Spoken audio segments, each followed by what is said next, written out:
Examination ఎందుకు అసలు ఎందుకు రాయాలి, ఎగ్జామ్ ప్యాటర్న్ ఏంటి,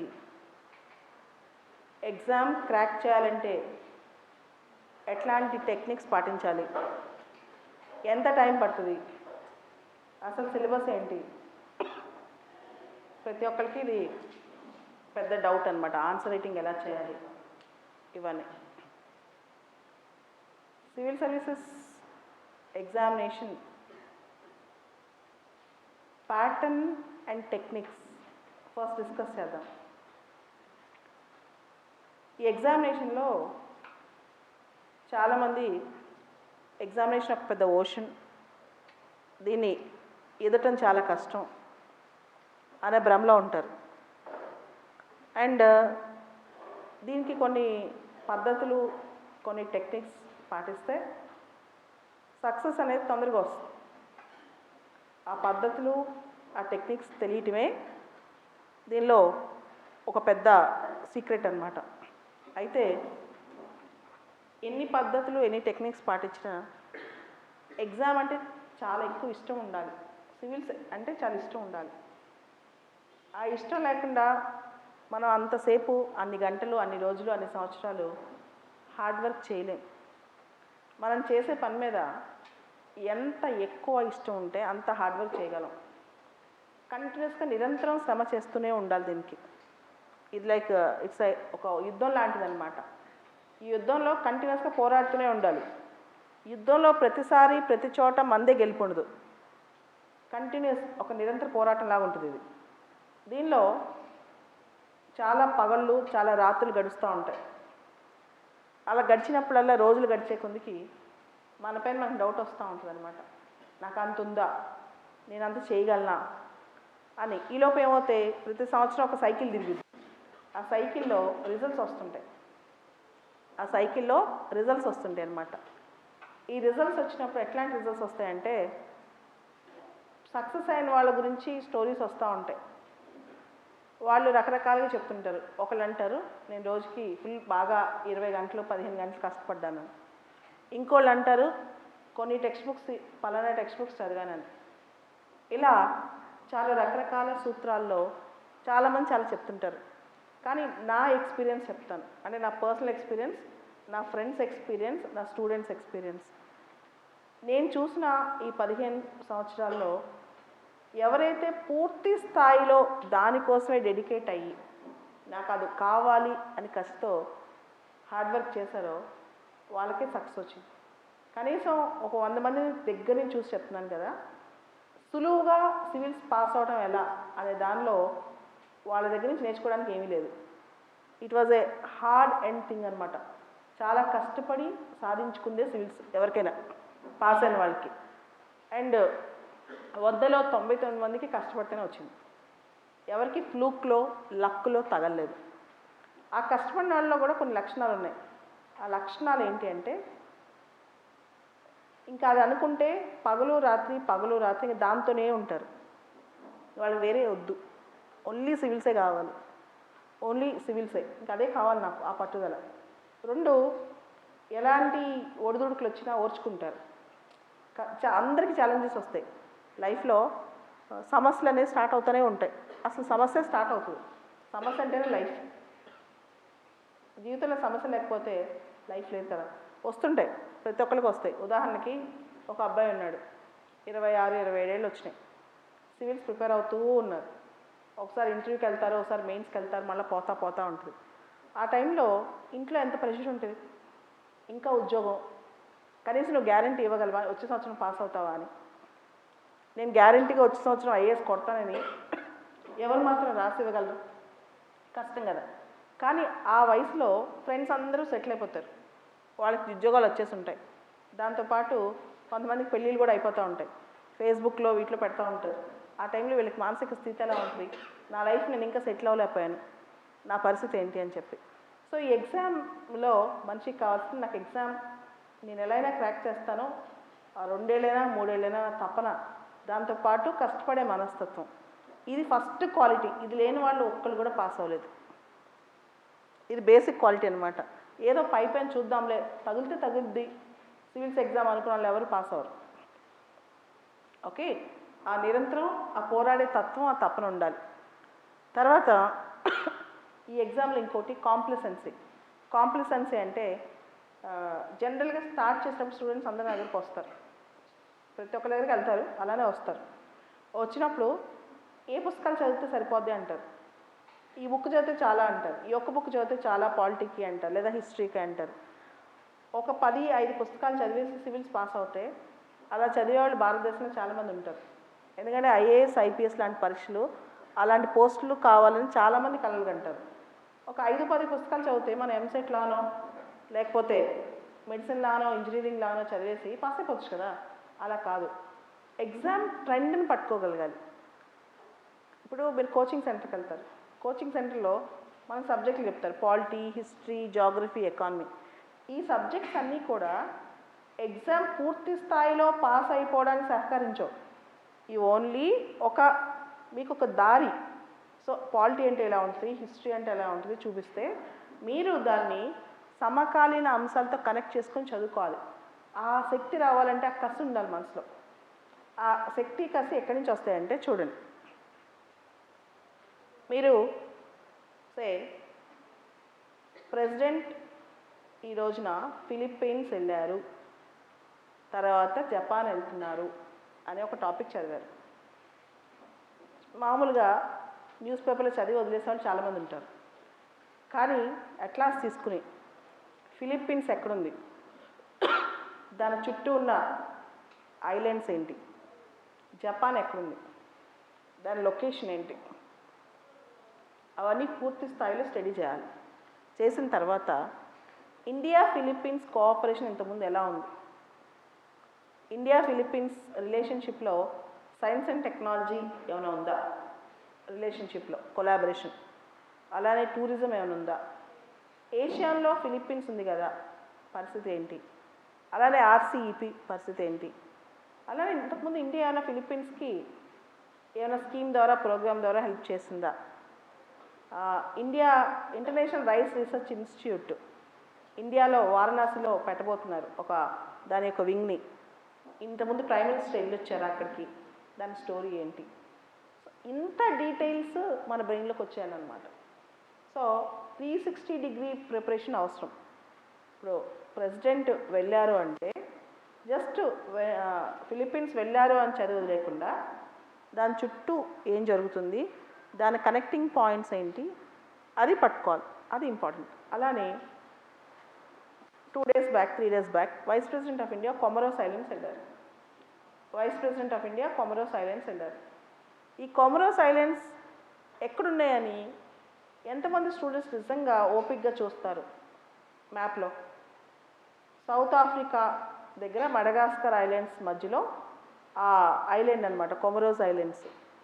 అది కరెక్ట్గా కనిపెట్టి మ్యాప్లో పాయింట్ చేసి అసలు ఈ ఐలాండ్స్ ఎలా ఉంది, పరిస్థితి ఏంటి, అండ్ ఆయన ఎందుకు కొమరోస్ ఐలాండ్స్ చూజ్ చేసుకున్నారు, ఎందుకు దగ్గరలో ఉన్న ఓషన్లో ఉన్న ఐలాండ్స్ దగ్గరికి ఈ మధ్య మనం కనెక్టివిటీ పెంచుకుంటున్నాం. సో ఇవన్నీ కూడా థింక్ చేయాలన్నమాట. సో ఇవి థింక్ చేయాలంటే ఎలా క్వశ్చన్ రావచ్చు అనే ఆలోచన రావాలి. ఈ ఆలోచన ఎక్కడి నుంచి వస్తుంది అంటే ఫస్ట్ ఎగ్జామ్ పాస్ అవ్వాలంటే ఏం చేయాలంటే పాత క్వశ్చన్ పేపర్స్ చూడాలి, అలానే మోడల్ క్వశ్చన్ పేపర్స్ చూడాలి. ఇవి చూసినప్పుడు క్వశ్చన్ ట్రెండ్ ఎలా ఉంటుంది అర్థమవుతుంది, క్వశ్చన్స్ ట్రెండ్ ఎలా ఉంటుంది అనేది అర్థమవుతుంది. సో దీన్ని కనెక్ట్ చేసుకోగలగటమే గొప్ప విషయం అనమాట. దీన్ని ఎలా కనెక్ట్ చేసుకోవడం అనేది చాలా ఇంపార్టెంట్. ఉదాహరణకి మనకి GS3లో ఒక టాపిక్ ఉంది. GS3 మెయిన్స్లో, GS3 అంటే ఎకానమీ, సైన్స్ అండ్ టెక్నాలజీ ఉంటాయి అన్నమాట. దానిలో ఒక టాపిక్ ఉంది. ఆ టాపిక్ ఏంటంటే economics of Animal rearing. Topic పేరు ఎకనమిక్స్ ఆఫ్ ఎనిమల్ రేరింగ్. దానిలో టాపిక్ చూస్తాం, మనం పైన చదువుతాం, టెక్స్ట్ బుక్లో చదువుతాం, అది వదిలేస్తాం. కానీ 20th లైఫ్ స్టాక్ సెన్సస్ ఈ మధ్య ఇండియాలో రిలీజ్ అయింది. 20వ లైఫ్ స్టాక్ సెన్సస్ ఇండియాలో రిలీజ్ అయిందనమాట. ప్రతి 5 సంవత్సరాలకు ఒకసారి మన పశు సంపదని మనం సెన్సస్ తయారు చేస్తాం, మన పశు సంపదని. ఆ సెన్సస్ సంబంధించి డీటెయిల్స్ ఈసారి ఫస్ట్ టైం ఈ సెన్సస్లో ఏం చేశారంటే house hold live stock census కూడా పెట్టారు. House hold live stock census కూడా తీసుకొచ్చారనమాట. అలానే రాష్ట్రీయ గోకుల్ మిషన్ ఆబ్జెక్టివ్స్ ఏంటి, రాష్ట్రీయ గోకుల్ మిషన్ ఆబ్జెక్టివ్స్ ఏంటి. సో వీటిని కరెక్ట్ చేయాలి. ఎకనామిక్స్ ఆఫ్ ఎనిమల్ రేరింగ్ ఏంటి, ఇది జరిగిన అంశం ఏంటి. సో దాని రెండు కనెక్ట్ చేయాలంటే ఏం చేయాలి, మీకు ఎగ్జామ్ క్వశ్చన్స్ ఎలా రావచ్చు అనే ఆలోచన మైండ్లో బయలుదేరాలి. అప్పుడు ఆటోమేటిక్గా కనెక్ట్ అవుతుంది అనమాట, ఆటోమేటిక్గా ఈ బ్రెయిన్లో కనెక్ట్ అవుతుంది. అలానే మనం నిన్నటి నుంచి చదువుతున్నాం 3 రోజుల నుంచి బ్రెగ్జిట్ బోరిస్ జాన్సన్ డీల్ కుదుర్చుకొచ్చాడు యూరోపియన్ యూనియన్తో. అయితే బ్రిటిష్ పార్లమెంట్లో పాస్ అయ్యే అవకాశం తక్కువ ఉంది ఇది అని చెప్పి. లేబర్ పార్టీ ఒప్పుకోవట్లేదు, డియూపీ ఒప్పుకోవట్లేదు, democratic unionist party northern Ireland సంబంధించింది ఒప్పుకోవట్లేదు. అసలు బ్రెగ్జిట్ డీల్ హిస్టరీ బ్యాక్గ్రౌండ్ వెళ్ళాలి. అసలు యూరోపియన్ యూనియన్ ఏ ట్రీటీ ద్వారా ఫామ్ అయింది, మాస్ట్రిచ్ ట్రీటీ. యూరోపియన్ యూనియన్లో మేజర్ అమెండ్మెంట్స్ ఏ ట్రీటీ ద్వారా వచ్చాయి, Lisbon treaty, article 50 Lisbon treaty. ఇవన్నీ చూసుకోవాలన్నమాట. ఇవి చూస్తేనే మీకు మార్క్స్ వస్తాయి. 2 సంవత్సరాలు నోటీస్ ఇచ్చి బ్రిటన్ బయటకు వచ్చేస్తుంది. ఏ ఆర్టికల్ ద్వారా 2 years నోటీస్ ఇచ్చారు, ఆర్టికల్ 50 ద్వారా 2 years నోటీస్ ఇచ్చారనమాట. ఇవి చూసుకోవాలి. ఇలా ఎంతమంది చదువుతున్నారు, అందరూ సివిల్స్ చదువుతారు, కానీ చదివే విధానం అనేది సక్సెస్కి ఫెయిల్యూర్కి తేడా ఉంటుంది అనమాట. That is important. అండ్ కొన్ని ఎగ్జాంపుల్స్ చెప్తాను చూడండి. మనకందరికీ తెలుసు ఈ మధ్యలో చాలా రాష్ట్రాల్లో గవర్నర్స్ అపాయింట్ అవుతున్నారు. ఏ ఆర్టికల్ ద్వారా గవర్నర్స్ అపాయింట్ అవుతున్నారు, గవర్నర్ అపాయింట్మెంట్లో సర్కారీ కమిషన్ ఇచ్చిన రికమెండేషన్స్ ఏంటి, article 155 of the Indian constitution సర్కారీ కమిషన్ ఇచ్చిన రికమెండేషన్స్ ఏంటి, గవర్నర్ని ఏ విధంగా అపాయింట్ చేయాలని చెప్పింది, అవి చూసుకోవాలి. ఈ సర్కారీ కమిషన్ రికమెండేషన్స్ అనేవి మెయిన్స్లో ఇంపార్టెంట్. సో దీన్ని కనెక్ట్ చేయాలన్నమాట. అలానే మొన్న న్యూస్ పేపర్లో చదివాం, జమ్మూ కాశ్మీర్లో శాసన మండలి లెజిస్లేటివ్ కౌన్సిల్ అబాలిష్ అయింది. సో అసలు లెజిస్లేటివ్ కౌన్సిల్ ఎన్ని రాష్ట్రాల్లో ఉంది, ఏ ఆర్టికల్ ద్వారా లెజిస్లేటివ్ కౌన్సిల్ పెట్టచ్చు తీసేయచ్చు, ఆర్టికల్ 169. సో ఆర్టికల్ 169 అనేది డైరెక్ట్గా ఇప్పుడు ఈ విషయంలో లింక్ కాకపోయినా మనం బ్రెయిన్ అక్కడికి వెళ్ళిపోవాలి, మన బ్రెయిన్ అక్కడికి కనెక్ట్ అయిపోవాలన్నమాట. అంటే సివిల్స్లో ఏది ఇంపార్టెంటో అది మన బ్రెయిన్కి వర్కౌట్ అయిపోవాలి. That is very important. అలానే బ్రెగ్జిట్ గురించి మాట్లాడుతున్నాం కదా, నేను బ్రెగ్జిట్లో నిన్న డీల్లో 2 terms వచ్చాయి, కస్టమ్స్ యూనియన్, సింగిల్ మార్కెట్ అని చెప్పి. అసలు ఈ కస్టమ్స్ యూనియన్ అంటే ఏంటి, డెఫినేషన్ కూడా మీకు క్వశ్చన్ రావచ్చు. కస్టమ్స్ యూనియన్ అంటే ఒక 4 దేశాల మధ్య కస్టమ్స్ యూనియన్ ఉందనుకుందాం. ఆ 4 దేశాల మధ్య ట్రేడ్ ఫ్రీ ఉంటుంది, ఆ 4 దేశాల మధ్య ఫ్రీ ట్రేడ్ అగ్రిమెంట్ ఉంటుంది. అండ్ వాళ్ళ ట్రేడ్ పాలసీస్ ఇతర దేశాలతో సమానంగా, ఇతర దేశాలతో అన్ని 4 కంట్రీస్ ఒకటే విధంగా ఉంటాయి. ఉదాహరణకి వేరే దేశం నుంచి ఏ గూడ్ ఈ 4 దేశాల్లోకి వెళ్ళినా సరే, ఏ ఇతర దేశంలోంచి ఏ వస్తువు ఈ 4 దేశాల్లోకి వెళ్ళినా సరే ఒకటే రకమైన సుంకాలు విధిస్తారనమాట. దీన్నే కస్టమ్స్ యూనియన్ అంటారు. సో మీకు కస్టమ్స్ యూనియన్ అంటే ఏంటి, సింగిల్ మార్కెట్ అంటే ఏంటి, ఇవన్నీ దీనిలో మనకి ఇంపార్టెంట్ క్వశ్చన్స్ అనమాట. ఇవి చూసుకోవాలి. ఉదాహరణకి ఈ మధ్య 2-3 ఇష్యూస్ న్యూస్లో ఉన్నాయి. ఒకటి బుద్ధిస్ట్ మానిస్ట్రీస్, బుద్ధ యొక్క మానిస్ట్రీస్ ఇండియాలో ఎక్కడెక్కడ బుద్ధిస్ట్ మానిస్ట్రీస్ ఉన్నాయి ఒక లిస్ట్ తయారు చేసుకుని ఏ స్టేట్లో ఎన్ని ఉన్నాయి ఎక్కడెక్కడ. ఈవెన్ కర్ణాటకలో కూడా బుద్ధిస్ట్ మానిస్ట్రీ ఉంది. అలానే గురునానక్ 550 years, గురునానక్ గారి 550 years సెలబ్రేట్ చేసుకుంటున్నాం నెక్స్ట్ మంత్. ఖచ్చితంగా అది ఇంపార్టెంట్ క్వశ్చన్ అనమాట. అది చాలా చాలా ఇంపార్టెంట్ క్వశ్చన్ గురునానక్. అలానే దీంతో పాటు ఫర్ ఎగ్జాంపుల్ G7 సమ్మిట్ జరిగింది బిఆర్ఇడ్జ్లో. G7 సదస్సు ఎక్కడ జరిగింది, G7 కంట్రీస్ ఏంటి. G20 సమ్మిట్ జరిగింది ఒసాకా, జపాన్లో ఒసాకాలో, దాని సంగతులు ఏంటి. సో ఇట్లా ప్రతి దాని గురించి మనకు ఒక డీటెయిల్డ్ అవగాహన ఉండాలన్నమాట, డీటెయిల్గా ఒక అవగాహన ఉండాలి. అలానే కమింగ్ December 2019లో we are going to have COP25 summit, conference of parties 25, climate change సంబంధించి UNFCCC COP25 శాంటియాగో చిలీలో జరగబోతోంది. సో ఈ COP25 సదస్సులో ఏం జరగబోతోంది, ఏదైనా సరే దాన్ని కనెక్ట్ చేసుకుంటూ వెళ్ళాలి, దాన్ని మీ నోట్స్ ప్రిపేర్ చేసుకోవాలి. అది సో బేసిక్స్ వచ్చిన తర్వాత పాలిటీ, హిస్టరీ, జాగ్రఫీ, ఎకానమీ ఈ బేసిక్స్ వచ్చిన తర్వాత దాన్ని కనెక్ట్ చేసుకోవడమే ఎగ్జామినేషన్, దానిపైన రీసెర్చ్ చేయడమే ఎగ్జామినేషన్ అనమాట. ప్రతి సబ్జెక్ట్లో you need to have this idea and orientation, అప్పుడే ఈజీగా పాస్ అవుతారు. సో మీరు ఎన్ని బుక్స్ చదివినా, ఆన్లైన్లో ఎన్ని విన్నా, there is something that is a gap, ఒక వ్యాక్యూమ్ ఉంటుంది. ఆ వ్యాక్యూమే టెక్స్ట్ బుక్ నాలెడ్జ్కి ఎగ్జామ్కి మధ్య గ్యాప్. ఇయర్ లాస్ట్ 5-6 ఇయర్స్ నుంచి మీరు ప్రిలిమినరీ క్వశ్చన్స్ చూసినా, మెయిన్స్ క్వశ్చన్స్ చూసినా మీకు ఈ గ్యాప్ స్పష్టంగా తెలుస్తుంటుంది అనమాట. ఈ గ్యాప్లో తేడా తెలుస్తుంటుంది. ఉదాహరణకి చిన్న ఎగ్జాంపుల్, మనందరం బేసిక్గా ట్రెడిషనల్గా ఒక క్వశ్చన్ చదువుతాం, ఈజ్ ఇండియా ఫెడరల్ కంట్రీ అని చెప్పి. ఈజ్ ఇండియా ఫెడరల్ కంట్రీ అని చెప్పి ఒక క్వశ్చన్ చదువుతాం. చదువుతూ కేసీ వేర్ అనే ఆయన క్వాజీ ఫెడరల్ అన్నారు, కేసీ వేర్ అనే ఆయన క్వాజీ ఫెడరల్ అన్నారని చదువుతాం. అంతకు మించి ఈ మధ్య కొత్త టర్మ్స్ వస్తున్నాయి, లైక్ ఎసిమెట్రికల్ ఫెడరలిజం, అసౌష్ఠవ సమాఖ్య విధానం, హైపర్ నేషనలిజం, సబ్ నేషనలిజం, పారా డిప్లొమసీ. ఈ పదాల గురించి మనం పెద్దపడుచుకోం. కానీ ఎగ్జామ్లో ఏమవుతుందంటే టెక్స్ట్ బుక్ మాత్రమే కాదు, ఈ ట్రెండ్ మీరు గమనించారా లేదా అనేది ఎగ్జామ్లో చూస్తారు. ఈ ట్రెండ్ ఉదాహరణకి ఎసిమెట్రికల్ ఫెడరలిజం అంటే సెంటర్కి స్టేట్కి మధ్య డిఫరెన్స్ కాదు, ఒక సెంటర్ స్టేట్స్ని వేరువేరుగా చూడటమే ఎసిమెట్రికల్ ఫెడరలిజం అంటారు. ఉదాహరణకి జమ్మూ కాశ్మీర్కి ఇంత ముందు వరకు స్పెషల్ స్టేటస్ ఇచ్చాం, అలానే చాలా స్టేట్స్కి స్పెషల్ కేటగిరీ స్టేటస్ ఇచ్చాం. అలానే కొన్ని స్టేట్స్లో అటానమస్ హిల్ కౌన్సిల్స్ పెట్టాం, ఉదాహరణకి డార్జిలింగ్ హిల్ కౌన్సిల్. సో ఒక్కొక్క స్టేట్కి ఒక్కొక్క రీజియన్కి డిఫరెంట్గా మనం చూస్తున్నాం. దాన్నే అన్ని స్టేట్స్ని ఒకేలాగా చూడట్లేదు, దానిలో ఎసిమెట్రీ ఉంది, దానిలో డిఫరెన్స్ ఉందన్నమాట. దాన్నే ఎసిమెట్రికల్ ఫెడరలిజం అంటాం. అలానే పారా డిప్లొమసీ అంటే ఒక పెద్ద కంట్రీ ఒక చిన్న స్టేట్తో, చిన్న యూనిట్తో కనెక్షన్ పెట్టుకోవడం, ఆర్ చిన్న స్టేట్ ఒక పెద్ద కంట్రీతో డైరెక్ట్గా రిలేషన్షిప్ పెట్టుకోవడం అన్నమాట. Example Sharjah, UAE Sharjah king కేరళకి డైరెక్ట్గా వచ్చి కేరళ సీఎంని కలిసి వెళ్ళిపోవడం అనమాట. యూఏఈ అనేది, షార్జా అనేది ఒక పెద్ద కింగ్డమ్, చిన్న స్టేట్ ఇండియాలో కేరళతో డైరెక్ట్ రిలేషన్షిప్ ఉండటం అనమాట. సో ఇలాంటి చిన్న విషయాన్ని మనం వదిలేస్తాం, బట్ ఎగ్జామ్లో ఎక్కువగా వీటినే దృష్టి పెడతారనమాట. ఇప్పుడు ట్రెండింగ్, ఉదాహరణకి మనం ఎకానమీ చూద్దాం. మన ఎకానమీలో ఏం చేస్తాం, వరల్డ్ బ్యాంక్ ఏం చెప్పింది, ఐఎంఎఫ్ ఏం చెప్పింది చదువుతాం. కానీ ఏ రిపోర్ట్ ఎవరిస్తారు, దేన్ని బేస్ చేసుకిస్తారు, దేన్ని బేస్ చేసుకిస్తారు.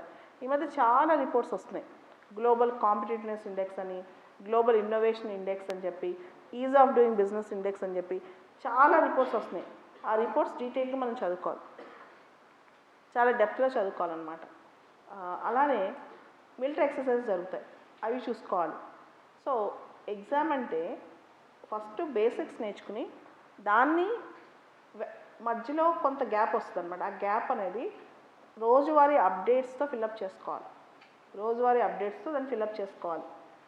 ఈ క్వశ్చన్ ఎంతవరకు అడుగుతారు, ఎంత డెప్త్గా అడుగుతారు, దాన్ని ఎంత డీటెయిల్గా మనం చదువుకోవాలనేదే రియల్ ఛాలెంజ్, అదే రియల్ టెక్నిక్ అనమాట. దానే real technique of the exam అంటారు. దానికి 2-3 ఇష్యూస్ ఉన్నాయి. దానిలో ఉదాహరణకి మనం ఒక సబ్జెక్ట్ తీసుకుందాం, సైన్స్ అండ్ టెక్నాలజీలో రీసెంట్ అప్డేట్స్ దాని మీద క్వశ్చన్స్ చాలా వస్తాయి. రీసెంట్గా ఏం జరుగుతుంది, ఉదాహరణకి నానో టెక్నాలజీ ఉంది, బయోటెక్నాలజీ ఉంది, డిఫెన్స్ ఉంది. ఇప్పుడు డిఫెన్స్ తీసుకుందాం, ఐఎన్ఎస్ కందేరి అని చెప్పి సబ్మెరైన్ ఒకటి, అది ఏ క్లాస్ అని అడుగుతారు, ఎవరు కొలాబరేషన్ అని అడుగుతారు. స్కార్పియన్ క్లాస్, ఫ్రాన్స్ కొలాబరేషన్తో, ఫ్రాన్స్ సపోర్ట్తో మనం కందేరి తయారు చేసుకున్నాం, ఐఎన్ఎస్ కందేరి. ఆ పేరు ఎలా వచ్చింది, కన్నేరి అనే ఫిష్ పేరుతో ఆ పేరు వచ్చిందనమాట. కన్నేరి అనే ఫిష్ ముందు, ఇది సెకండ్ షిప్ అనమాట. ఫస్ట్ షిప్ పేరు కల్వరి, ఐఎన్ఎస్ కల్వరి. సో ఇలా డిఫెన్స్ టెక్నాలజీస్ సంబంధించి కూడా, ఉదాహరణకి తేజస్ ఉందనుకోండి. ఇప్పుడు 2 తేజస్ ఉన్నాయి, తేజస్ అని ఒక ప్రైవేట్ ట్రైన్ ఉంది, అలానే తేజస్ అని లైట్ కంబాట్ హెలికాప్టర్ ఉంది. ఈ ప్రైవేట్ ట్రైన్కి సంబంధించి ట్రైన్స్ ప్రైవేటైజ్ చేయొచ్చా అనే క్వశ్చన్ మీకు మెయిన్స్లో కూడా రావచ్చు. Indian railways is one of the largest railways అనమాట. అండ్ ఇంతకుముందు మనకు సపరేట్గా రైల్వే బడ్జెట్ ఉండేది. స్లోగా రైల్వే బడ్జెట్ తీసుకొచ్చి జనరల్ బడ్జెట్లో కలిపేశారు. ఇప్పుడు 150 ట్రైన్స్ భవిష్యత్తులో ప్రైవేటైజ్ చేయబోతున్నారంట. 150 ట్రైన్స్. ఈ తేజస్ అనేది ఫస్ట్ ట్రైన్. అయితే పూర్తిగా ఇది ప్రైవేట్ అనే లెక్క కాదు, ఐఆర్సీటీసీకి ఇచ్చారు. కొంత ఇండియన్ రైల్వేస్ ఉంది, కొంత ఐఆర్సీటీసీ ఉందన్నమాట. సో 150 ట్రైన్స్ ప్రైవేటైజ్ అయితే లాభాలేంటి, నష్టాలేంటి అనేది మనం రీసెర్చ్ చేయాలి. ఎటువంటి లాభాలు ఉంటాయి? So privatise the world class services ఉంటాయి, దాంతోపాటు ప్రాఫిట్ వస్తుంది, అవన్నీ వస్తాయి. నష్టాలేంటి? మన రైల్వేస్ పెద్ద employer. Indian railways one of the largest employers in India అనమాట. చాలామంది ఉద్యోగాలు నష్టం అవ్వచ్చు. అలానే రైల్వేస్ కొన్నిసార్లు లాభం లేకపోయినా నడిపిస్తారు కొన్ని ప్రాంతాలకి, కానీ ప్రైవేట్ రైల్వేస్ నడిపించరు కదా. సో లాభాలు నష్టాలు చాలా ఉన్నాయి. దీనికి సంబంధించి రైల్వే ఫెడరేషన్ యూనియన్స్ కూడా గోల్ చేస్తున్నాయి, ఇన్ని ట్రైన్స్ నువ్వు ప్రైవేటైజ్ ఎలా చేస్తావని. కానీ ప్రైవేటైజ్ చేయకపోతే మోడర్నైజ్ చేయలేం. దీనికి సంబంధించి రైల్వే మోడర్నైజేషన్, రైల్వే రిఫార్మ్ సంబంధించి వివేక్ దెబ్రాయ్ కమిటీ అని చెప్పి 3 ఏళ్ల క్రితం కమిటీ వేశారు, 3 years back. Vivek Debroy committee అనమాట. ఆ కమిటీ రికమెండేషన్స్ ఇవన్నీ చదవాలి. మనం జస్ట్ ఏం చదువుతాం, తేజస్ అనే ఒక ప్రైవేట్ ట్రైన్ ర్యాన్ చేయింది. మనం ఏదైనా current affairs GK today materials తీసుకుని ఆ ఒక్కలేం చదువుతాం అనమాట. కానీ అది కాదు కదా. You are expected to do research. అసలు ట్రైన్స్ ప్రైవేటైజ్ చేస్తే 166 సంవత్సరాల రైల్వే చరిత్రలో మొట్టమొదటిసారి ప్రైవేటైజేషన్ అనే థాట్ స్టార్ట్ అయ్యి ఈ విధంగా ముందుకెళ్ళటం మంచిదా కాదా? అసలు బ్రిటిష్ వాళ్ళు వెళ్ళిన తర్వాత మన రైల్వేస్ అసలు ఎంతవరకు మోడర్నైజ్ అయ్యాయి అంటే పెద్ద ఏం అవ్వలేదు. రైల్వేస్ ప్రయాణికులు పెరుగుతున్నారు కానీ రైల్వేస్ మాత్రం నష్టాలు వస్తున్నాయి. దీనికి కారణాలు ఏంటి? సో ఇవన్నీ రీసెర్చ్ చేయాలి. అలా ఒక టాపిక్ చదివారనుకోండి మీకు పూర్తి స్థాయిలో అవగాహన వచ్చేస్తుంది అనమాట. So that is important. అలానే light combat aircraft Tejas, helicopter Tejas అన్నాం. తేజస్ని నేవీ వర్షన్లో అరెస్టెడ్ ల్యాండింగ్ని సక్సెస్ఫుల్ చేశారు. అరెస్టెడ్ ల్యాండింగ్, అసలు అరెస్టెడ్ ల్యాండింగ్ అంటే ఏంటి అది చదువుకోవాలి. సో ఇవన్నీ కూడా అప్డేట్స్ అనమాట. ఉదాహరణకి రఫేల్ డీల్ ఉందనుకోండి. రఫేల్ డీల్ సంబంధించి ఒక గొడవ అయింది. ఫస్ట్ రఫేల్ని మన డిఫెన్స్ మినిస్టర్ రాజ్నాథ్ సింగ్ మొన్న అందుకున్నారు. Rafale Indian helicopters, air crafts ఇవన్నీ కూడా 100కి పైగా అవుట్డేట్ అయిపోతున్నాయి. అర్జెంటుగా మన హెచ్ఏఎల్, హిందుస్థాన్ ఏరోనాటిక్స్ లిమిటెడ్, మనందరం కొత్త మోడర్నైజ్డ్ ఎయిర్ క్రాఫ్ట్స్ తయారు చేసుకోవాలి. సో ఇండియన్ ఎయిర్ ఫోర్స్కి ఇప్పుడు అర్జెంటుగా ఎయిర్ క్రాఫ్ట్స్ అవసరం అనమాట. రఫేల్ సరిపోవు. దీని మీద మీరు ఆలోచన ఏంటి, మీ ఉద్దేశం ఏంటి, ఒక నోట్ రాసుకోవాలి, ఒక పారాగ్రాఫ్ రాసుకోవాలి. సో ఇవన్నీ చూసుకుంటూ వెళ్తేనే మీకు you will get the best out of it అనమాట. ఒట్టిగా పేపర్ చదివేసి ఒట్టిగా సబ్ హెడ్డింగ్ పెట్టుకుని హెడ్లైన్ రాసుకుని వదిలేస్తే సివిల్స్ పాస్ అయ్యే రోజులు పోయాయి. దాని మీద డీటెయిల్గా రీసెర్చ్ చేయాలి, ఇన్ డెప్త్ రీసెర్చ్ చేయాలన్నమాట. That is very very important. Coming back, so మనం ఇది చూసేటప్పుడు మనకి ఇంకొకటి కూడా రకరకాల అవార్డ్స్, ప్రైజెస్ వస్తుంటాయి. ఉదాహరణకి నోబెల్ ప్రైజ్. మీ అందరికీ తెలుసు నోబెల్ ప్రైజెస్ ఈ సంవత్సరం ఎవరెవరికి వచ్చాయో. పేర్లు ఎవరు అడగరు. యూపీఎస్సీలో దే వోంట్ ఆస్క్ నేమ్స్ అనమాట, నేమ్స్ అడగరు. అయితే ఉదాహరణకి నోబెల్ ఎకనామిక్స్ ప్రైజ్ తీసుకుందాం. జస్ట్ నోబెల్ ఎకనామిక్స్ ప్రైజ్ తీసుకున్నాం. అమాత్య సేన్, అభిజిత్ బెనర్జీ ఇద్దరు కూడా బెంగాలీసే. సో అసలు ఈ ఎకనామిక్స్ ప్రైజ్ వెనకాల రహస్యం ఏంటి, అసలు ఎందుకు వీళ్ళకి వచ్చింది, దాని మీద మీరు థింక్ చేయాలి ఫస్ట్. జనరల్గా ఎకనామిక్స్ అనేది theoretical subject. It has lot of normative subject అనమాట. కానీ స్లోగా దాన్ని ఎక్స్పెరిమెంటల్ సైన్స్గా తయారు చేస్తున్నారు. స్లోలీ ఎకనామిక్స్ అనేది ఎక్స్పెరిమెంటల్ అప్రోచ్ అనేది ఒక స్టార్ట్ అవుతుంది. ఈ ఎక్స్పెరిమెంటల్ అప్రోచ్లో మీరు గమనిస్తే అమార్త్య సేన్కి వెల్ఫేర్ ఎకనామిక్స్లో ప్రైజ్ వచ్చింది. వెల్ఫేర్ ఎకనామిక్స్, ఆయన హెల్త్ ఎడ్యుకేషన్ చాలా ఎక్కువ ఫోకస్ చేయమని చెప్పి, poverty is not lack of money but it is lack of capability to use full potential as human beings. పేదరికం సంబంధించి వెల్ఫేర్ ఎకనామిక్స్ని ప్రమోట్ చేశాడు ఆయన. ఆయనకి నోబెల్ ఎకనామిక్స్ ప్రైజ్ వచ్చింది. తర్వాత లాస్ట్ ఇయర్ చూస్తే నడ్జ్ ఎకనామిక్స్, బిహేవియరల్ ఎకనామిక్స్కి వచ్చింది. ఇయర్ చూస్తే డెవలప్మెంటల్ ఎకనామిక్స్కి వచ్చింది. సో ఒక ట్రాన్సిషన్ కనపడుతుంది కదా మీకు. సో బేసికల్గా పావర్టీకి సంబంధించి 3 అంశాలు. పావర్టీకి నిర్వచనం ఏంటి, పేదరికానికి నిర్వచించండి ఫస్ట్, వాట్ ఈజ్ పావర్టీ. రెండోది హౌ టు మెజర్ పావర్టీ, పేదవాడు అంటే ఎవరు. మూడోది హౌ టు ఎలివేట్ పావర్టీ. ఈ సంవత్సరం Nobel economics prize experimental methods to elevate poverty, experimental methods to elevate poverty దీనికి వచ్చింది. సో దీన్ని మీరు క్రక్స్ పట్టుకోగలగాలి ఎందుకు వచ్చింది అనే దాని మీద. అయితే పావర్టీ ఎలివేషన్లో సెంట్రలైజ్డ్ అప్రోచ్ మనం ఫాలో అవుతాం, లేదా ఏదైనా ప్రాబ్లమ్ సాల్వ్ చేయడానికి సెంట్రలైజ్డ్ అప్రోచ్ మనం ఫాలో అవుతాం. ఉదాహరణకి ఇండియాలో బేటీ బచావో బేటీ పడావో అనే ఒక ప్రోగ్రామ్ స్టార్ట్ చేసాం అనుకోండి. ఆ ప్రోగ్రాము ఇండియా మొత్తం చేస్తాం, కానీ బేటీ బచావో బేటీ పడావో ఆంధ్రప్రదేశ్ కంటే, కేరళ కంటే ఉత్తరప్రదేశ్లో, హర్యానాలో, బీహార్లో ఎక్కువ అవసరం. ఎందుకంటే అక్కడ అమ్మాయిలు తక్కువ మంది ఉన్నారు, అక్కడ ఆడపిల్లల్ని చంపేస్తున్నారు, ఆడపిల్లలు పుట్టకుండా చూస్తున్నారు. సో అలా రీజియన్ లోకల్ సెంట్రిక్ అప్రోచ్ చాలా ఇంపార్టెంట్ అని చెప్పి వీళ్ళు చెప్తారు. సో ఒక్కొక్క ప్రోగ్రామ్ గవర్నమెంట్ ఇంటర్వెన్షన్ ఎలా ఉండాలి, గవర్నమెంట్ ఇంటర్వెన్షన్ ఎప్పుడు తీసుకురావాలి, ఎలాంటివి తీసుకురావాలి, దీని మీద స్టడీస్ చేశారనమాట. దీని మీద స్టడీస్ చేశారు. ఇండియాలో మీ అందరికీ తెలుసు, ఎస్ఆర్ రిపోర్ట్ ప్రకారం 5వ తరగతి చదువుతున్న అబ్బాయికి 2వ తరగతి ఇంగ్లీష్ కానీ లెక్కలు కానీ రావు. 5వ తరగతి చదువుతున్న అబ్బాయికి 2వ తరగతి సంబంధించిన ఇంగ్లీష్ కానీ లెక్కలు కానీ రావు అనమాట. సో వీళ్ళందరికీ ఒక టీచర్ 1 గంట ఎక్స్ట్రా రెమిడియల్ ట్యూషన్ చెప్తే వీళ్ళందరూ కూడా ఎడ్యుకేషన్ క్వాలిటీ చాలా పెరిగింది, చాలా పెరిగింది. ఉదాహరణకి మార్నింగ్ బ్రేక్ఫాస్ట్ అనేది చాలా చిన్న ఇంటర్వెన్షన్, మధ్యాహ్నం లంచ్ పెట్టడం అనేది చాలా చిన్న ఇంటర్వెన్షన్, గవర్నమెంటు ఫుడ్ పెట్టడం అనేది చాలా చిన్న అంశం. అంటే గవర్నమెంట్ ఖర్చుతో కూడుకుంది, కానీ ఫుడ్ అనేది ఒక నార్మల్. కానీ ఈ ఫుడ్ వల్ల ఎడ్యుకేషన్లో ఎలాంటి ఇంపాక్ట్ వస్తుంది, ఫుడ్ లేకపోవడం వల్ల. కొంతమందికి ఫుడ్ పెడితే వాళ్ళు ఎంత బాగా చదువుకోగలుగుతున్నారు, రోజంతా ఎంత చురుకుగా ఉండగలుగుతున్నారు, ఫుడ్ లేకపోతే ఎలా ఉంటున్నారు. అలానే ఒక డీవార్మింగ్ మెడిసిన్ ఇస్తే, అంటే నులి పురుగులు పోవడానికి మెడిసిన్ ఇస్తే పిల్లలు, చిన్నపిల్లల్లో పెద్దయ్యాక ఎంత యాక్టివ్గా ఉంటున్నారు, పెద్దయ్యాక వాళ్ళు ఇన్కమ్ ఎలా ఎర్న్ చేస్తున్నారు, అదే ఇంటర్వెన్షన్ లేని పిల్లలు ఎలా ఉన్నారు.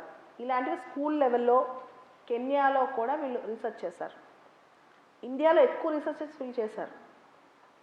అలానే ఇంకొక రీసెర్చ్ కూడా, ఒక టీచర్స్ గవర్నమెంట్ స్కూల్లో టీచర్స్ స్కూల్కి లేట్గా రావటం వల్ల ఎంత నష్టం జరుగుతుంది అనే దాని మీద వాళ్ళు ఒక చిన్న ఇంటర్వెన్షన్ చెప్పారు. టీచర్ క్లాస్కి రాగానే స్టూడెంట్స్ అందరూ ఒక ఫోటో దిగి, క్లాస్ రూమ్ ఫోటో ఒకటి తీసి, టైం పడుద్ది, ఆ ఫోటోలో టైం పడుద్ది అనమాట. రోజు అప్లోడ్ చేయడం అనేది చాలా చిన్న విషయం, కానీ దానివల్ల ఆ స్కూల్లో ఎడ్యుకేషన్ క్వాలిటీయే మారిపోయింది, బాగా ఇంప్రూవ్ అయిపోయింది అనమాట. సో ఇట్లా చిన్న చిన్న ఇంటర్వెన్షన్స్తో గవర్నమెంట్ చేయగలిగే శక్తితో ఉన్న వాటితో చేస్తే డెఫినెట్గా చాలా అంశాల్లో మార్పు వస్తుంది. వాళ్ళ ఎగ్జాంపుల్ ఏంటంటే, ఒక అమ్మాయికి శానిటేషన్ లేకపోవడం వల్ల తన ఫ్యూచర్ ఎలా ఉంటుంది, తన ఆరోగ్యం ఎలా ఉంటుంది, దేశంలో పేదరికం ఎలా పెరుగుద్ది, పేదరికం వల్ల శానిటేషన్ సరిగ్గా ఉండకపోవడం వల్ల. అలానే ఒక చిన్న బాబు పేదరికం వల్ల సరిగ్గా చదువుకోకపోతే ఆ భవిష్యత్తు ఎలా ఉండబోతుంది. చిన్న చిన్న ఇంటర్వెన్షన్స్ చేసి ఎలా మార్పు తేవాలి. సో దీనిలో వాళ్ళు రీసెర్చ్ చేశారు. దీన్నే randomised controlled trials, randomised controlled trials అనే ఒక టెక్నిక్ అనమాట. అంటే ర్యాండమ్గా పిక్ చేసుకుని కొంతమంది ఒక గ్రూప్కి కొన్ని ఇంటర్వెన్షన్స్ ఇస్తారు, ఇంకో గ్రూప్ని అలానే ఉంచుతారు. ఇంటర్వెన్షన్స్ ఇచ్చిన గ్రూప్ అంటే ఏమైనా సపోర్ట్ చేసి పైకి తీసుకొచ్చిన గ్రూపు ఈ గ్రూప్ కన్నా ఎంత తేడాగా ఉందో చూసి గవర్నమెంట్కి కానీ సిస్టమ్ కానీ ఒక రిపోర్ట్ ఇస్తారు. దీనిలో డేటా ఎవిడెన్స్ చాలా ఇంపార్టెంట్ అనమాట. దీనిలో వాళ్ళు కలెక్ట్ చేసే డేటా ఎవిడెన్స్ చాలా ఇంపార్టెంట్. ఇది లాంగ్ రన్లో పెద్ద పెద్ద రీసెర్చ్ ఏం కాదు ఇది, కానీ ఇది లోకలైజ్డ్ డేటా అనేది ప్రొడ్యూస్ చేసి చిన్న చిన్న అంశాలకు కూడా వాళ్ళు సొల్యూషన్స్ తేగలుగుతారు అనమాట. సో అందుకనే వీళ్ళకి నోబెల్ ఎకనామిక్స్ ప్రైజ్ ఇచ్చారు. సో ఎకనామిక్స్ ప్రైజ్ ఎవరికి వచ్చింది, అభిజిత్ బెనర్జీ పేరుకి ఇంపార్టెంట్ కాదు, వాళ్ళు ఏం చేస్తే వచ్చింది, ఎందుకు వాళ్ళు రికగ్నైజ్ చేశారు. ఈ డెవలప్మెంటల్ ఎకనామిక్స్ అంటే ఏంటి, ర్యాండమైజ్డ్ కంట్రోల్ ట్రయల్స్ అంటే ఏంటి, అసలు ఈ ట్రయల్స్ అనేవి సైన్స్ లాంగ్వేజ్, ర్యాట్స్ మీద ట్రయల్స్, క్లినికల్ ట్రయల్స్ ఇవన్నీ సైంటిఫిక్ లాంగ్వేజ్. ఇది ఎకనామిక్స్లో ఎలా తీసుకొచ్చారు ఇలాంటి ట్రయల్స్, ఇది మీరు చదువుకోవాలి. ఇది అర్థం చేసుకోవాలి. అలానే మనకి కెమికల్లో లిథియం అయాన్ బ్యాటరీస్ ఉన్నాయి. మనందరం ఎలక్ట్రిక్ వెహికల్స్ ఫేమ్ పాలసీ ఇవన్నీ చూస్తున్నాం. ఈ టైంలో వరల్డ్ని ఇలా ట్రాన్సిట్ చేస్తున్నారంటే లిథియం అయాన్ బ్యాటరీస్ గురించి మీరు రీసెర్చ్ చేయాలి. దానివల్ల యూజ్ ఏంటి, దానివల్ల వచ్చే ఛాలెంజెస్ ఏంటి, ఇది important. Physics prize or chemistry prize ఎందుకు వచ్చింది, ఆర్ ఫిజియాలజీ ప్రైజ్ ఎందుకు వచ్చింది అని కాదు, ఆ వచ్చిన అంశం ఏంటి, ఎందుకు దాన్ని సెలెక్ట్ చేసుకున్నారు. ఇప్పుడు సడన్గా లిథియం అయాన్ బ్యాటరీస్ మీద క్వశ్చన్ వచ్చింది అనుకోండి, అబ్బా వచ్చింది అనుకున్నాం, కానీ ఎందుకు వచ్చింది ఆ question, that's important. Okay, so ప్రతి ప్రైజ్ ఇలాంటివన్నీ చూసుకోవాలి. అలానే స్పోర్ట్స్ కానీ చాలా అంశాలు జరుగుతుంటాయి. ఇవన్నీ కూడా you are expected to do in detail research. ఇప్పుడు చైనా నుంచి జీ జింగ్పింగ్ వచ్చారు. మనం ఏం చేస్తాం, ఫోటోలు దిగాం. ఎక్కడ మోడీ గారు జీ జింగ్పింగ్ కాఫీ తాగుతూ వెనకాల 5 రథాస్ పంచరథాస్ ముందు పెట్టుకుని మహాబలిపురంలో యునెస్కో వరల్డ్ హెరిటేజ్ సైట్స్ అనమాట. పంచరథాస్ పెట్టుకుని మనం ఫోటో దిగారు. అసలు మోనోలిథిక్ రాక్, అది ఒకటే సింగిల్ రాక్. షోర్ టెంపుల్ ఎవరు కట్టారు మహాబలిపురంలో, పంచరథాస్ ఎవరు కట్టారు, అక్కడ అర్జునాస్ పెనేస్ అని ఒకటి ఉంటుంది, అర్జునుడు తపస్సు, అది కూడా యునెస్కో హెరిటేజ్ సైట్. అసలు మహాబలిపురాన్ని ఏ రాజులు పాలించారు, ఈ పల్లవులకి చైనాకి ఉన్న కనెక్టివిటీ ఏంటి, ఓకే, మహాబలిపురంనే ఎందుకు ప్రమోట్ చేస్తారు, that is really important, right. అసలు మహాబలిపురం మనం ఆ కాన్సెప్ట్ వదిలేసాం.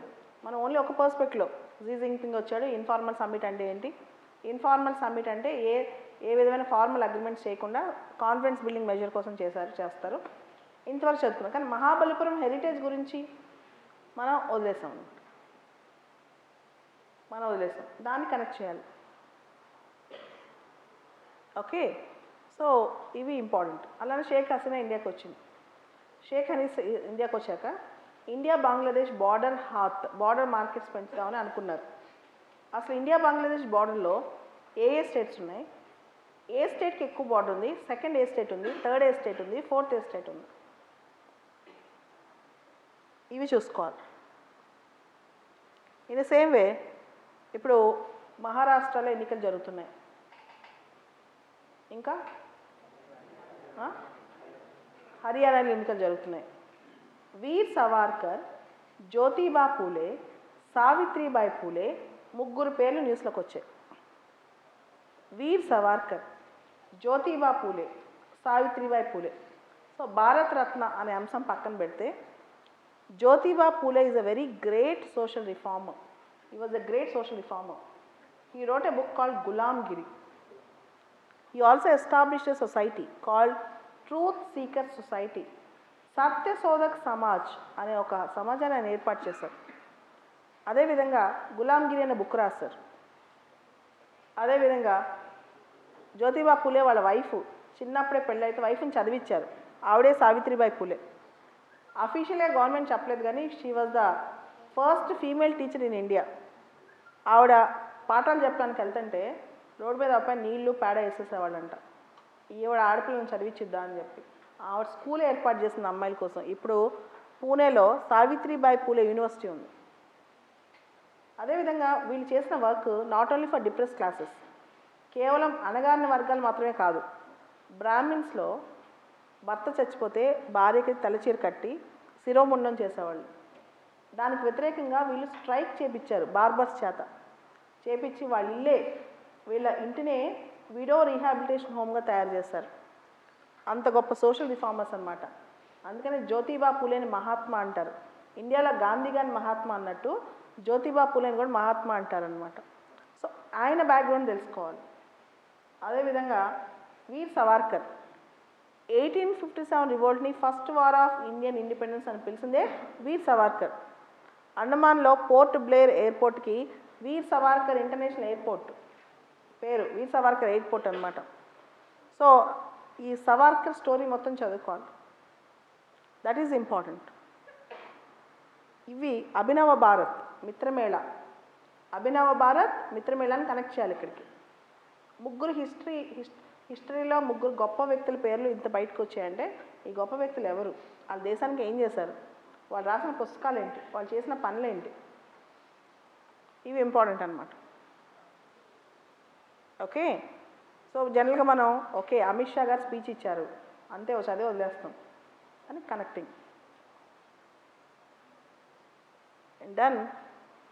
ఇట్లా మీరు చదివే ప్రతిదీ యూ నీడ్ టు అండర్స్టాండ్. ఈ మధ్య మీరు చూస్తుంటే ఒక 3 days బ్యాక్, 3 days ఏంటి, లాస్ట్ 10-15 days నుంచి ఇండియన్ ఎకానమీ మీద ఆర్టికల్స్ వస్తూ ఉన్నాయి.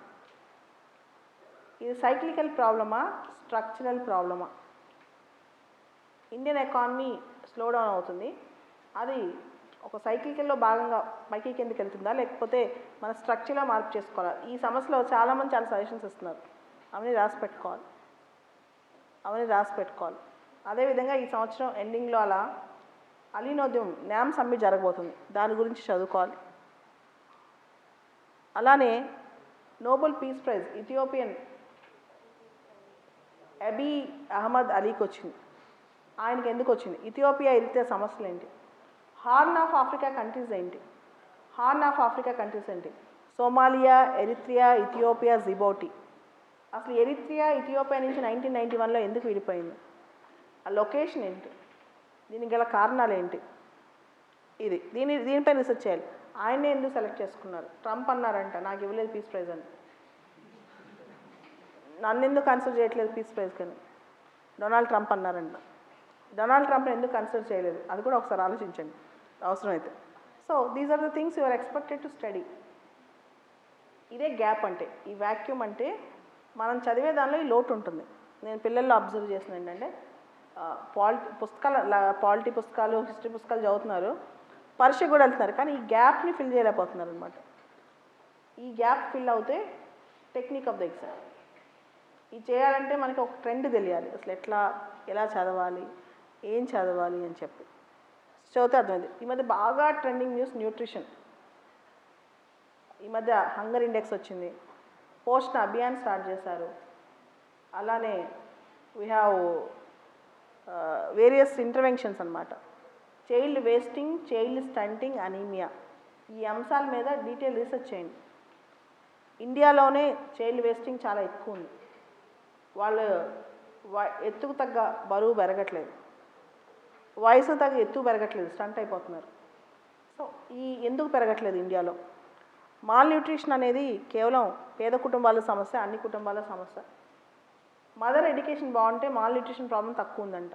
బాగా చదువుకున్న మదర్స్ ఉంటే పిల్లలు న్యూట్రిషన్ బాగా అందుతుందంట. సో మదర్ ఎడ్యుకేషన్కి న్యూట్రిషన్కి సంబంధం తెలిసినప్పుడు ఆడపిల్లలు ఎందుకు చదివించట్లేదు? అలానే నిన్న ఒక రిపోర్ట్ వచ్చింది, ఇండియాలో డిజిటల్ జెండర్ గ్యాప్ ఎక్కువ ఉందంట. డిజిటల్ జెండర్ డివైడ్ అంటే ఇంటర్నెట్ యాక్సెస్లో ఆడపిల్లలకి కేవలం 37% మందికి ఇంటర్నెట్ యాక్సెస్ ఉంది. అదే మగపిల్లలు దాదాపు 60-65% యాక్సెస్ ఉందంట. ఆడపిల్లలకు తక్కువ ఉంది. ఇంటర్నెట్ యాక్సెస్ అనేది ఇప్పుడు చాలా అవసరం. మనం కేరళ హైకోర్టు లాస్ట్ మంత్ చెప్పింది కదా, right to access to internet is a fundamental right అని. Kerala high court right to access to internet is a fundamental right అని చెప్పింది కదా. సో ఇవన్నీ చూస్తే ఆడపిల్లకి ఇంటర్నెట్ అవేర్నెస్ తక్కువ ఉండటం వల్ల ఎంపవర్మెంట్ తక్కువ ఉంటుంది. సో ఎందుకు ఉంది, ఇది కూడా ఒక క్వశ్చన్. అలానే ఇప్పుడున్న కొత్త trend criminals in politics. Criminal RP act, representation of people's act, criminals entering into politics. మీరు చూసే ఉంటారు ప్రేమ్ కుమార్ తమాంగ్ సిక్కిం సీఎం కేసు. ఆ పర్టికులర్ ఇష్యూ ప్రజెంట్ లోక్సభలో 43% of the MPs have criminal charges on them. Present లోక్సభలో 43% మంది ఎంపీస్ పైన క్రిమినల్ ఛార్జెస్ ఉన్నాయి. So what are the laws in India, what are the rules in India to discourage criminals entering into politics? ఇలా మీరు రోజుకి ఒక 5-6 topics తీసుకోండి. మీరు రెగ్యులర్గా చదివేది మొత్తం చదవాలి, అలానే స్టాటిక్ వదిలేయకూడదు. స్టాటిక్ పోర్షన్ చదువుతూ స్లోగా ఒక రోజుకు ఒక 5-6 టాపిక్స్ తీసుకుని రీసెర్చ్ చేయండి. కొంచెం కష్టం అనిపిస్తుంది చేసేటప్పుడు, చాలా కష్టం అనిపిస్తుంది, కానీ చేస్తూ పోండి, దానిలో సక్సెస్ అనేది ఈజీగా వస్తుంది అనమాట. సో సక్సెస్కి ఇదే, ఇలా ఏదైతే టాపిక్స్ బాగా న్యూస్లో ఉన్నాయో వాటిపైన ఇన్డెప్త్ అనాలిసిస్ చేస్తుంటే రోజుకు 5 టాపిక్స్ తీసుకున్నా చాలు. ఒక్కొక్క టాపిక్ గంట పట్టినా పర్లేదు, కానీ దానిలోంచి మీకు అవగాహన పెరిగి ఎక్కువ ఎనాలిసిస్ పవర్ పెరుగుద్ది, ఎక్కువ అవగాహన వచ్చి ఎనాలిసిస్ బాగా పెరుగుద్ది అనమాట. ఉదాహరణకి ఇప్పుడు ఎలక్షన్ కమిషన్ ఉంది, ఎలక్షన్స్ పెట్టబోతుంది. What are the powers of election commission, what are the limitations of election commission. అలానే క్యాగ్ ఒక రిపోర్ట్ సబ్మిట్ చేసింది, what are the powers, what are the limitations, ఇట్లా చూసుకోవాలి. అలానే మనకి ఎన్విరాన్మెంట్ చాలా ఇంపార్టెంట్. డాల్ఫిన్ సెన్సస్ వచ్చింది ఈ మధ్య. Gangetic dolphin our aquatic animal అనమాట. గ్యాంజెటిక్ డాల్ఫిన్స్ కళ్ళు కనపడవు, దే ఆర్ బ్లైండెడ్. మరి ఎలా వాటికి తెలుస్తాయంటే సౌండ్ ద్వారా, ఎకోస్ ద్వారా అనమాట. So simple. IUCNలో ఏ లిస్ట్లో ఉంది Gangetic dolphin, so that is important. అలానే ఈ మధ్య ఎంపరర్ పెంగ్విన్ అంటార్క్టికాలో ఉంటుందన్నమాట. నియర్ థ్రెటన్ లిస్ట్లో ఉంది. సో ఏదైతే IUCN లిస్ట్లో ఉందో. అండ్ ఎన్విరాన్మెంట్ కూడా, ఎన్విరాన్మెంట్ సంబంధించి IUCN కానీ ఏదైనా ఇంపార్టెంట్ న్యూస్ కానీ ఎక్కువ ఉందనుకోండి, ఖచ్చితంగా ఇట్ ఈస్ అ న్యూస్ అనమాట. మాకు న్యూస్లో అది ఎగ్జామ్కి ఇంపార్టెంట్, కొంచెం చూసుకోవాలి. ఎన్విరాన్మెంట్ ట్రెండ్ బాగా పెరిగిపోతుంది. ఎందుకు? Indian forest service, civil services films ఒకటే కాబట్టి. Forest reports, environment. ఈ మధ్య కొత్తగా ఒక వర్డ్ వచ్చింది, డీమ్డ్ ఫారెస్ట్.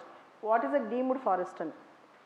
అది రెవెన్యూ డిపార్ట్మెంట్, ఫారెస్ట్ డిపార్ట్మెంట్ కిందకి రాకపోయినా ట్రీ కవర్ ఎక్కువ ఉంటే దాన్ని డీమ్డ్ ఫారెస్ట్ అని చెప్పి ఒక నోటిఫికేషన్ వచ్చింది. సేమ్ అదే క్వశ్చన్ మిమ్మల్ని అడగవచ్చు, what is a deemed forest అని చెప్పి. డీమ్డ్ ఫారెస్ట్ అంటే ఏంటి అని చెప్పి. This is how you are expected to prepare. మిగతాదంతా మీకు ఏ కోచింగ్ సెంటర్కి వెళ్ళినా పాలిటీ, హిస్టరీ, జాగ్రఫీ, ఎకానమీ అవుతాయి. కాకుండా మీరు కనెక్టింగ్ నేర్చుకోవాలి.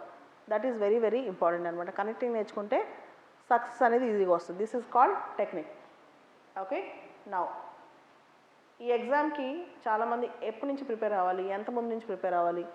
ఇప్పుడు వస్తారు అక్టోబర్ నెలలో వచ్చి 2020 నేను ఎగ్జామ్ రాద్దాం అనుకున్నాను, పాస్ అయిపోతాను. ఎలా అయినా పాస్ అవ్వాలి అంటారు. అది కూడా ఎలా అయినా పాస్ అవ్వాలి. నేను చాలా ప్రెషర్లో వచ్చాను, ఇంట్లో మాటిచ్చి వచ్చాను, 1 year టైం ఉంది నాకు, నేను పాస్ అయిపోవాలంటారు. ఇది అన్యాయం కదా. అంత పెద్ద పరీక్ష, 3 స్టేజ్లో ఉండే పరీక్ష 6 నెలల్లో వచ్చి టకటకా పాస్ అయిపోతే అది పరీక్ష ఎలా అవుతుంది? అది ఓపిక టెస్టింగ్ ఎలా అవుతుంది? కాదు కదా. సో ద థింగ్, ఈ ఎగ్జామ్కి, ప్రిలిమ్స్కి, మెయిన్స్కి ఫస్ట్ ప్రిపేర్ అయ్యాకే ఎగ్జామ్కి వెళ్ళాలి. ప్రిపరేషన్ అనేది పూర్తి ఎప్పుడు అవుద్ది అని అడుగుతారు. పూర్తి ఎప్పటికీ కాదు, కానీ కొంతవరకు సిలబస్లో అవగాహన తెచ్చుకుని ఆ సిలబస్లో ఉన్న టాపిక్ అట్లీస్ట్ ఒక్కొక్క టాపిక్లో ఒక 10 పదాలన్నా రాయగలిగితే, 10 సెంటెన్స్లన్నా రాయగలిగితే నీకు ఎగ్జామ్కి వెళ్ళే అర్హత వచ్చినట్టు. చాలామంది సిలబసే చూసుకోరు. ఆ సిలబస్లో ఏముందో కూడా తెలియదు. అదే మేజర్ ప్రాబ్లం. సిలబస్ పక్కన పెట్టుకుని, ఆ సిలబస్లో ప్రతి విషయం మీద అవగాహన పెట్టుకుని, లాస్ట్ 1 year నుంచి Hindu paper, the Indian Express, New Indian Express కాదు, the Indian Express editorial page చదువుతూ, వాటిని చూడకుండా రాసుకుంటూ, ప్రాక్టీస్ చేస్తూ ఉంటే, చదివిన అంశాన్ని చూడకుండా రాస్తూ ఉంటే సక్సెస్ అనేది వస్తుందన్నమాట. అదే 1 year పాటు ఆపకుండా రెగ్యులర్గా చేయాలి. చేసిన తర్వాత ఎగ్జామ్కి వెళ్ళాలి. ఎగ్జామ్కి వెళ్ళాక 1 అటెంప్ట్లోనో 2 అటెంప్ట్లోనో 3 అటెంప్ట్లోనో పాస్ అవుతారనమాట. This is how trend goes. ఇదే కనెక్టివిటీ అంటే, exam connectivity. So you are expected to start at least 1 year before taking the prelims exam కన్నా 1 year ముందు నుంచి ప్రిపరేషన్ స్టార్ట్ చేయాలి. ఆ ప్రిపరేషన్లో బేసిక్స్ అనేది కంపల్సరీ. అన్ని సబ్జెక్టులో బేసిక్స్ రావాలి. ఉదాహరణకి వీర్ సవార్కర్ 1857 గురించి తెలిసిన ముందు అసలు రివోల్ట్ ఎందుకు జరిగిందో మనకు తెలియాలి. అలానే పాలిటీలో మనీ బిల్లు, స్పీకర్ పవర్స్ మీద కోర్టు ఏం చెప్పిద్దో ఆలోచించే ముందు ఆ మనీ బిల్ అంటే ఏంటో తెలియాలి. అలానే ఎకానమీలో ఇన్ఫ్లేషన్ అంటే ఏంటో తెలిస్తేనే కదా RBI మానిటరీ పాలసీలో రేట్లు ఎందుకు తగ్గించింది, మానిటరీ పాలసీ రేట్లు ఎందుకు వచ్చింది తెలియటానికి. సో ఇలా బేసిక్స్ అండ్ దాంతోపాటు ఎనాలిసిస్ కలిపి నేర్చుకుంటూ పోతే 1 year పాటు ఆపకుండా అంటే అస్సలు ఆపకుండా అని కాదు, ఎప్పుడన్నా 1 or 2 hours బ్రేక్ తీసుకోవచ్చు, లేదా అస్సలు ఇబ్బందిగా ఉంటే ఒక ½ day బ్రేక్ తీసుకోవచ్చు. అది తీసుకున్న తర్వాత యూ కెన్ స్టార్ట్ మళ్ళీ రిఫ్రెష్ అయ్యి ప్రిపరేషన్లో కంటిన్యూస్గా వెళ్తుంటే అంటే ఎవరేం చెప్పినా, ఏది జరిగినా మన లక్ష్యం అది కనపడుతూ ఉండాలన్నమాట. అదే కనపడుతూ ఉండాలి. అది కనపడుతుంటే మాత్రం ఖచ్చితంగా సక్సెస్ అవుతుంది, సక్సెస్ అనేది వస్తుంది. దీనిలో కొన్ని వందల లైవ్ ఎగ్జాంపుల్స్ ఉన్నాయి లైఫ్లో, కొన్ని వందలు, 1, 2 కాదు, వందలు అన్నమాట. సో సో ఫెయిల్యూర్స్ అనేవి వస్తూనే ఉంటాయి, కానీ వాటిని ఆపకూడదు. చదువు అనేది ఆపకూడదు. ఆపకుండా ఉంటే మనం అనుకున్న దాని పట్ల, అది చదువు అంటే చదువనే కాదు, ఏదైనా సరే కంటిన్యూస్గా చేస్తుంటే యూ విల్ గెయిన్ ఇట్ అనమాట. నిరంతరం శ్రమించడమే విజయానికి ఒక తొలిమెట్టు. ఆటోమేటిక్గా సక్సెస్ అనేది వస్తుంది, ఆటోమేటిక్గా సక్సెస్ అనేది వస్తుంది అనమాట. This is how. సో ఇప్పుడు చెప్పండి, మీకేమైనా డౌట్స్ ఉంటే అడగండి. మీ డౌట్స్ ఏంటి?